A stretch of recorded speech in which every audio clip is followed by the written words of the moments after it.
অল্প বিস্তর দুঃখ তো সবাই পেয়েছি। হয়তো বা ইন্টারভিউ দিয়েছি, চাকরি হয়নি, অথবা খুব কঠিন কোনো ব্রেকআপ হয়েছে যেখানে সারা রাত হয়তো আমরা কাঁদছি, বারবার সেই পুরনো মেসেজ পড়া, ছবি দেখা ইত্যাদি। কিন্তু এতগুলো কষ্টের, খুব খুব কষ্টের অনুভূতির থেকেও কি কষ্টকর কিছু আছে? আছে। আমার মনে হয় সবচেয়ে কষ্টকর হচ্ছে যখন আমরা অনুভূতিই হারিয়ে ফেলি। আমাদের মধ্যে কোনো কিছুই আর আনন্দ এনে দিতে পারে না।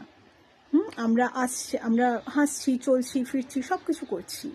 হ্যাঁ, আমাদের যা যা কর্তব্য, যা যা দায়িত্ব আমরা সুন্দর করে পালন করে যাচ্ছি, একদম রোবটের মতন। কিন্তু কোনো কিছুই আমাদেরকে আর ছুতে পারছে না।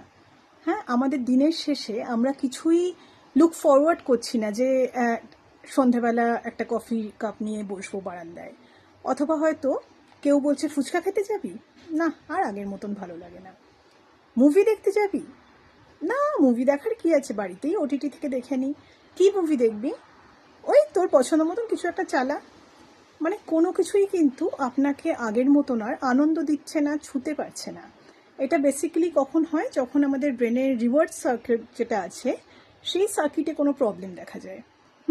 মানে হয়তো অনুভূতিটা ব্রেনে পৌঁছলেও ব্রেন কিন্তু সেটাকে ফিল করতে পারছে না।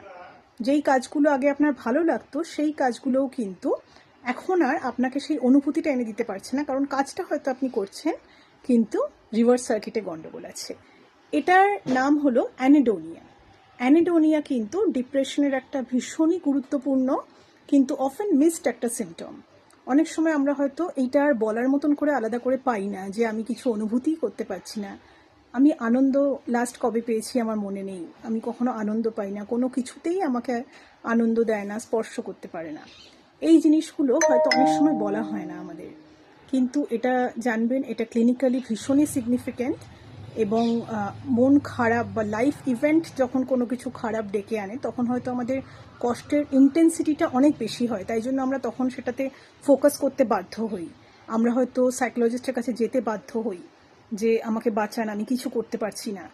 কিন্তু অনেক সময় কিন্তু এই যে কিছুই অনুভূতি না করতে পারা, কিছুতেই আনন্দ না করতে পাওয়া, এই জিনিসটা যদি দিনের পর দিন চলতে থাকে, এটা কিন্তু আসলে আরও গুরুত্বপূর্ণ একটা ব্যাপার, কারণ আপনি আস্তে আস্তে বাঁচার রসদটাই হারিয়ে ফেলছেন।